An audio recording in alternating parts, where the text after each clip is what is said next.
Now we start our next topic that is Nernst equation. और Nernst equation बच्चों बहुत ज्यादा इंपॉर्टेंट है क्योंकि 3 नंबर में न्यूमेरिकल, इससे रिलेटेड 3 नंबर का न्यूमेरिकल आता है और जो बोर्ड में फिक्स है कि वो आना ही आना है। अगर आपने इसका 3 नंबर का न्यूमेरिकल तैयार कर लिया और बहुत ईजी है, कुछ नहीं करना, बस न्यूमेरिकल फॉर्मूला अप्लाई करना है और इसके नर्स्ट इक्वेशन लगा करके उसकी वैल्यू फाइंड आउट करनी है ईएमएफ की, इलेक्ट्रोमोटिव फोर्स की। ठीक है, तो हम देखते हैं कि नर्स्ट इक्वेशन है क्या। It is a relationship. It is a quantitative relationship between the concentration of ions and electrode potential. यानी ये किसके बीच में रिलेशन है? कंसंट्रेशन ऑफ आयंस और इलेक्ट्रॉड पोटेंशियल के बीच में एक रिलेशन है। इसी को हम क्या कहते हैं? नर्स्ट इक्वेशन कहते हैं।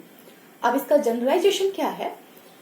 ई सेल यानी नर्स्ट इक्वेशन से हमें क्या पता चलता है? इलेक्ट्रोमोटिव सेल, पूरे सेल का इलेक्ट्रॉड पोटेंशियल हम फाइंड आउट करते हैं। तो E cell is equal to E not cell minus 0.059 upon n log oxidised ion concentration upon reduced ion concentration. ठीक है, पहले हम टर्म समझ लें। ई सेल क्या है यहां पर? E cell is equal to electrode potential of complete cell यानी EMF of cell. E standard cell, E not cell, ये स्टैंडर्ड का साइन है यानी स्टैंडर्ड कंडीशन पर जो इलेक्ट्रॉड पोटेंशियल होगा, standard electrode potential.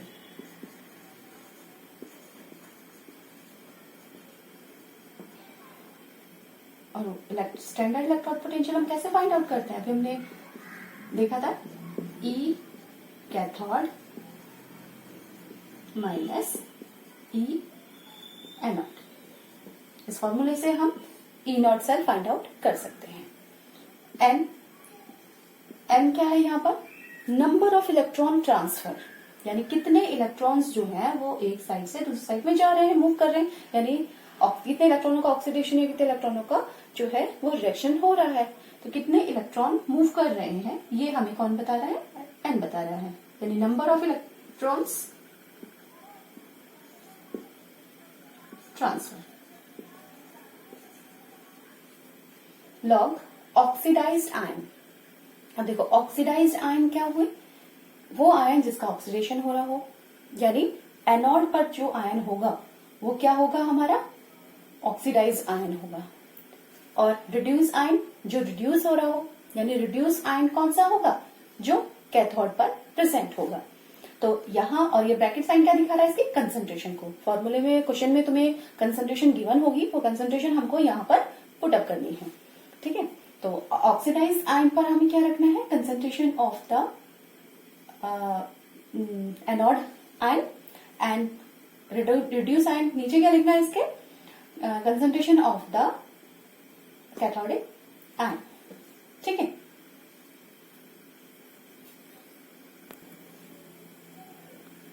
So this reaction is या this equation is known as Nernst equation और इस पर बेस्ड न्यूमेरिकल हमको तैयार करना है। अब कुछ इसके एग्जांपल्स हम देख लेते हैं।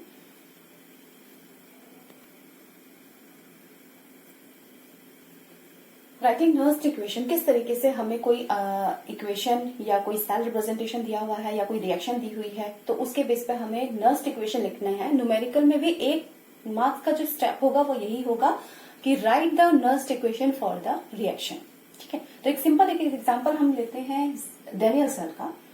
Zn plus Cu2 positive is converted into Zn2 positive and Cu।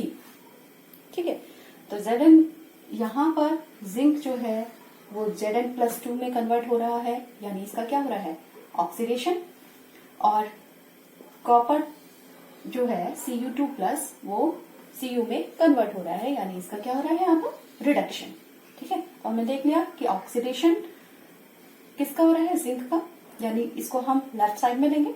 और कॉपर का क्या हो रहा है? रिडक्शन, इसको हम कहाँ लेंगे? राइट साइड में लेंगे। अब नर्स्ट इक्वेशन देखते समय हमें सबसे पहले फाइंड आउट करना है नंबर ऑफ इलेक्ट्रॉन ट्रांसफर, कितने इलेक्ट्रॉन ट्रांसफर हो रहे हैं। अब देखो जिंक से 0 था यहाँ पर, और 0 से किस में कन्वर्ट हो गया, +2 में, तो कितने इलेक्ट्रॉन ट्रांसफर हुए, 2। ऐसे कॉपर यहाँ +2 था और 2 इलेक्ट्रॉन लेकर के वो किस में कन्वर्ट हो गया है यहाँ पर 0 में, तो कितने इलेक्ट्रॉनों का ट्रांसफर हुआ है, 2 इलेक्ट्रॉनों का ट्रांसफर हुआ है। तो सबसे पहले तो हम क्या लिखेंगे, E cell is equal to E not cell minus 0.059 upon n log oxidised ion upon reduced ion. ठीक है, हमें सब स्टेप बाय स्टेप फॉलो करना है क्योंकि हर स्टेप का मार्क्स जो है वो फिक्स होता है, और हम कोई भी अगर स्टेप भूलेंगे तो जो है हमारे मार्क्स कट हो सकते हैं, तो हमें हर स्टेप को ध्यान रखना है। जल्दीबाजी में हमें स्टेप गोल नहीं करने हैं। तो n इज इक्वल टू क्या देखा हमने यहाँ पर, कितना है, 2। ऑक्सीडाइज्ड आयन कौन है, जिसका ऑक्सीडेशन हो रहा है, यानी Zn+2 कंसंट्रेशन। रिड्यूस आयन कौन है, जिसका रिडक्शन हो रहा है,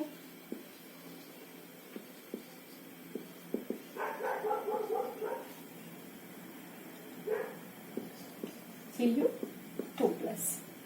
ठीक है, अब हम इस सेल के लिए नर्स्ट इक्वेशन लिखनी है। ये तो जनरल सेल नर्स्ट इक्वेशन है, अब पर्टिकुलर सेल के लिए नर्स्ट इक्वेशन लिखनी है। तो ई सेल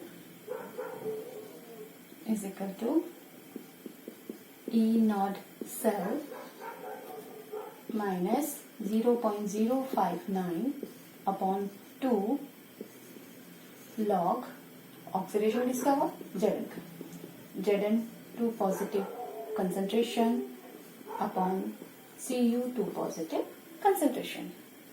ये नर्स्ट इक्वेशन हो गई हमारे किसके लिए, डायरेक्ट सेल के लिए। अब जहां पर E cell electromotive force of cell, यानी दोनों जिंक और कॉपर इलेक्ट्रोड के बीच में क्या इतना इलेक्ट्रोड पोटेंशियल डिफरेंसेस है, ये हमको बता रहा है। ई स्टैंडर्ड हम कैसे निकाल सकते हैं, ई स्टैंडर्ड के लिए अब देखो, इसके लिए स्टैंडर्ड भी फाइंड आउट करना सीखें। ई स्टैंडर्ड इज इक्वल टू क्या होता है, ई कैथोड माइनस ई एनोड। ठीक है, अब ई कैथोड, कैथोड मतलब रिडक्शन पोटेंशियल, तो रिडक्शन पोटेंशियल पे कौन है, किसका रिडक्शन हो रहा है, Cu2+ का। तो Cu2+ का यानी इलेक्ट्रॉन पोटेंशियल वैल्यू ऑफ किसकी, कॉपर की, E Cu2+ minus E anode, E anode किसका है, जिंक का, E electron potential value of zinc. ठीक है, इन दोनों के डिफरेंस से हम क्या फाइंड आउट कर सकते हैं, E cell, E not cell, यानी स्टैंडर्ड कंडीशन पर हम E not cell value find out कर सकते हैं, और उसको सॉल्व करने के बाद हमें इस इक्वेशन में पुट अप करना है।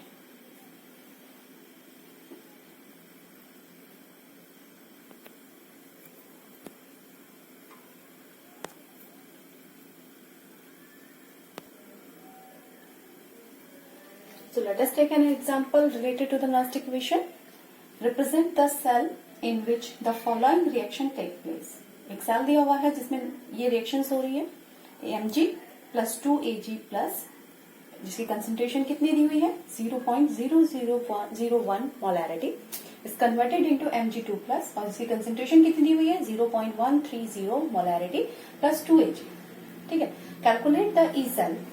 ई सेल हमें कैलकुलेट करना है, यानी इलेक्ट्रोमोटिव सेल हमें कैलकुलेट करना है। If E not cell is 3.17 electron volt, इसकी ई स्टैंडर्ड वैल्यूज दी हुई है, हमको गिवन है। सबसे पहले हम गिवन वैल्यूज रखेंगे। गिवन क्या है, E standard is equal to 3.17 electron volt. अब सेकेंड चीज, ऑक्सीडेशन किसका हो रहा है और रिडक्शन किसका हो रहा है, Mg is converted into Mg2+, यानी इसका क्या हो रहा है, ऑक्सीडेशन। तो ऑक्सीडेशन पोटेंशियल पर हम क्या वैल्यू रखेंगे, ऑक्सीडेशन आयन, ऑक्सीडाइज्ड आयन कौन होगा, Mg। ठीक है, यानी ऑक्सीडाइज्ड आयन की वैल्यू हम क्या रखेंगे, Mg2+, कंसंट्रेशन क्या दिया हुआ है, 0.001 2.130 मोलैरिटी। ठीक है, रिड्यूस्ड एंड कौन है? Ag, Ag plus is 0.0001 molarity का हमें कंसंट्रेशन दी हुई है। अब E नॉट सेल रखें इस इक्वेशन के लिए, E cell is equal to E not cell minus 0.059 upon n log oxidation ion upon reduction ion. ठीक है, अब नंबर ऑफ इलेक्ट्रॉन ट्रांसफर कितने हैं? देखो Mg से 2 इलेक्ट्रॉन गए और Ag+1 is converted into 2Ag, यानी एक Ag पर एक है तो 2 Ag पर कितने हो गए? तो इलेक्ट्रॉनों का ट्रांसफर कितना हो रहा है? n। तो n वैल्यू भी कितनी हुई है हमें? 2। ठीक है, ये वैल्यू सब पुट करने पर इस फॉर्मूले में हम वैल्यू पुट करेंगे। E नॉट सेल कितनी है? 3.17 electron volt minus 0.059 upon number of electron transfer कितने? 2 लॉग ऑक्सीडेशन किसका हो रहा है? मैग्नीशियम का। रिडक्शन किसका हो रहा है? Ag का। तो ये वैल्यूज हम यहाँ रखेंगे। Oxidation 0.130 concentration upon reduction. अब एक चीज का हमें ध्यान रखना है यहाँ पर, क्योंकि ऑक्सीडेशन में सीधे Mg is converted into 2 plus, 2 इलेक्ट्रॉनों का ट्रांसफर है, और यहाँ पर Ag+1 इज कन्वर्टेड इनटू 2, यानी तो हमको क्या लेने हैं? एलिमेंट है, 2 आयन हमको लेने हैं, तो हम यहाँ रिडक्शन पोटेंशियल पर क्या यूज करेंगे? स्क्वायर। ठीक है, इन दोनों को हमें बैलेंस करना है इक्विलिब्रियम पर। ये माना जाता है कि इक्विलिब्रियम पे, तो इनको बैलेंस करके चलना है। ठीक है, तो रिडक्शन पोटेंशियल की वैल्यू हमारी क्या थी? 0.0001 का स्क्वायर। ठीक, आफ्टर सॉल्विंग दिस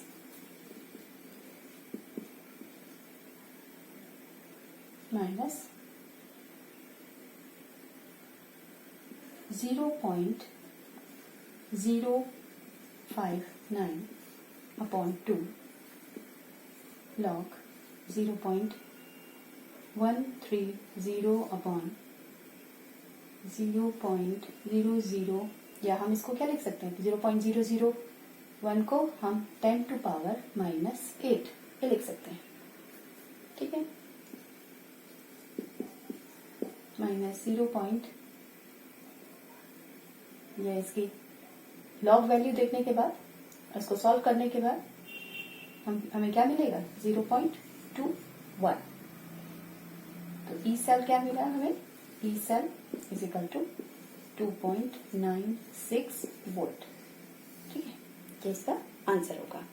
हमें एक चीज का ध्यान रखना है, ई सेल जो है हमारा पॉजिटिव आना चाहिए। अगर ये हमारा पॉजिटिव आता है तो हमारा जो सेल रिप्रेजेंटेशन है वो सही है, और अगर ई की वैल्यू जो है अगर निगेटिव आ गई तो हमारा सेल रिप्रेजेंटेशन इसका मतलब गलत है, वो सेल सही नहीं है। तो हमारा ई वैल्यू जो है वो पॉजिटिव आना चाहिए।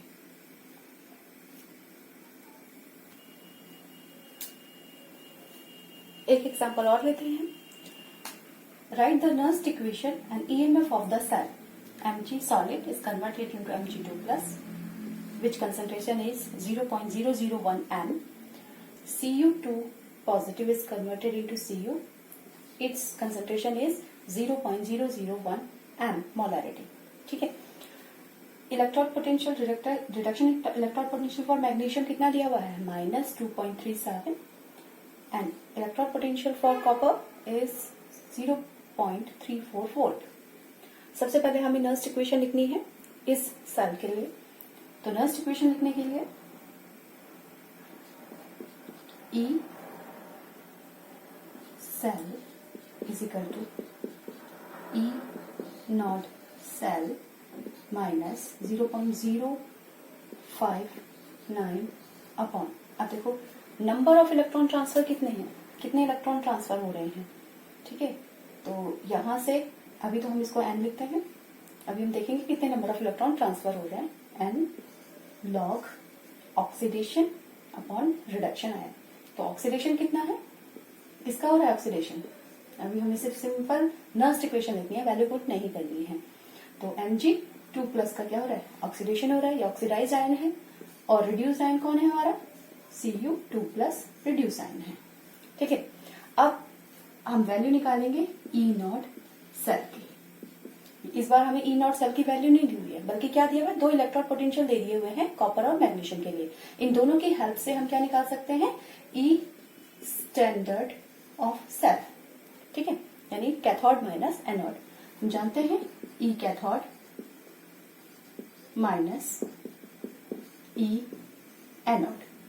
तो कैथोड यानी रिडक्शन कौन है, रिडक्शन किसका हो रहा है, कॉपर का। तो कॉपर को हम पहले लिखेंगे, कॉपर का इलेक्ट्रॉन पोटेंशियल कितना है 0.34 माइनस एनोड पर कौन है, यानी ऑक्सीडेशन किसका हो रहा है, मैग्नीशियम का। और मैग्नीशियम का इलेक्ट्रॉन पोटेंशियल कितना दिया हुआ है, -2.37।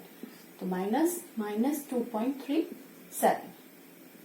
ठीक है, क्योंकि ये माइनस है तो जब इसको माइनस करेंगे ये प्लस में कन्वर्ट हो जाएगा और दोनों जुड़ जाएंगे, यानी E0 सेल हमें कितना मिलेगा 2.71 वोल्ट। ठीक है, ये हमारा इलेक्ट्रोड स्टैंडर्ड E0 सेल ये हमें पता चल गया। अब नंबर ऑफ इलेक्ट्रॉन ट्रांसफर कितना है, Mg is converted to Mg2+, यानी 2 इलेक्ट्रॉन ट्रांसफर हुए। इधर भी Cu2+ is converted into Cu, यानी 2 इलेक्ट्रॉन ट्रांसफर हुए हैं। तो N number of electron transfer कितने हो रहे हैं, 2। अब क्या बचा हमारे पास, Mg की वैल्यू। Mg की वैल्यू गिवन है 0.001 m और Cu2+ की वैल्यू वो भी गिवन है 0.001 m। ठीक है, तो हम फॉर्मूले में ये वैल्यू पुट करेंगे। E cell is equal to E0 cell की वैल्यू कितनी निकाली हमने 2.71 minus 0.059 upon 2। Number of electron transfer कितने हैं 2 लॉग ऑक्सीडाइज आयन की कंसंट्रेशन कितनी दी हुई है 0.001 अपॉन रिड्यूस्ड आयन की कंसंट्रेशन कितनी दी हुई है 0.0001। ठीक है, ये हमने सारी वैल्यूज जो है वो उसमें पुट कर दी है। ठीक है, अब सॉल्व करेंगे 2.71 माइनस 0. इसको डिवाइड करें तो 0.0295 ये फिगर हमको मिलेगा लॉग, ये कैंसिल करेंगे। ठीक है, तो 1 2 3 4 1 2 3 यानी एक ऊपर 0 हमारा बढ़ जाएगा, तो लॉग 10। ठीक है, 2.71 माइनस 0.0295 और log 10 की वैल्यू कितनी होती है 1, यानी 2.71 माइनस 0.0295 माइनस करने पर हमको क्या मिलेगा 2.68 वोल्ट। ठीक है, तो EMF ऑफ द सेल यानी E सेल कितना निकल के आया हमारा 2.68।